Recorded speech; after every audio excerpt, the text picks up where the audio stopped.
Brothers and sisters, the Gospel today presents the beautiful incident of the call of the first disciples by the Sea of Galilee.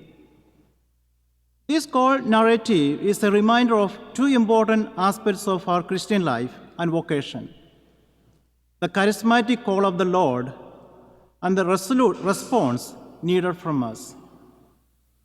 Jesus said to them, "Follow me, and I will make you fishers of men." They abandoned their nets and followed him. This was how the first disciples responded to the Lord's calling. They immediately left everything: their father, the boat and nets, their family and community. They exercised total detachment from material and worldly things, and thereby able to follow Jesus in total freedom and commitment. Those words of Christ changed history. We are here today because of these fishermen who, tending their nets, listened, dropped everything, and followed him. They left what they knew and went into what they didn't know to live differently. In the choice of the first apostles, we see a characteristic feature of Jesus' work. He chose very ordinary people. They were non-professionals, had no wealth or position. They were chosen from the common people who did ordinary things, had no special education, and no social advantages. Jesus wanted ordinary people who could take an assignment and do it extraordinarily well. He chose these individuals not for what they were, but for what they would be able to do under his direction and power. When the Lord calls us to serve, we must not think we have nothing to offer.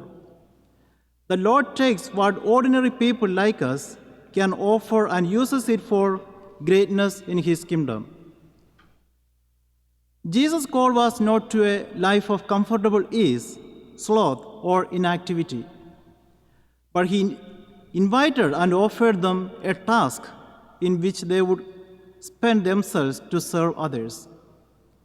The following of the gospel message involves not tagging along or just taking a turn on the road ahead, but making a change in your life's direction, your heart's commitment, and the actions that result.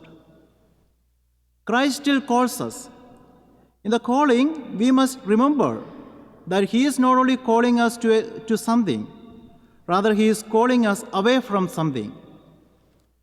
You must leave the things of your past life. You must leave your family, your traditions, your fishing net, and your security. Can you imagine doing anything like that today? We should, because whether we realize it or not, there is a choice facing each of us. All of us are like those first followers of Christ. Not all of us are fishermen, but we all have nets. Sometimes they are strong and hold us together, but sometimes they are feeble and hold us back. Those nets are the world and what we are comfortable with. They are the kinds of nets in which we ourselves are ensnared. Bad habits, familiar patterns, comfortable ways of thinking and behaving. Sin can be a net, so can laziness and selfishness. There is a net of addiction and anger. There is a net of cynicism and hardened heart. But the call of Christ invites us to look deeply at our habits and our hearts.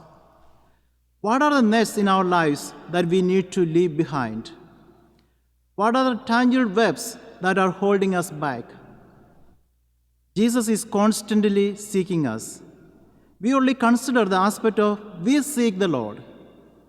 But this gospel beautifully reminds us God searches and seeks for us much more than we do. Jesus calls many, but only a few hears his summons.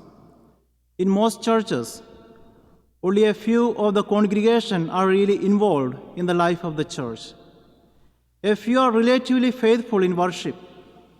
A few are random attenders. So the fact is that these first disciples were willing not only to say yes to the Master, but also to leave their homes and follow him is no little matter. They did not ask for explanation. They did not stop to think of their families.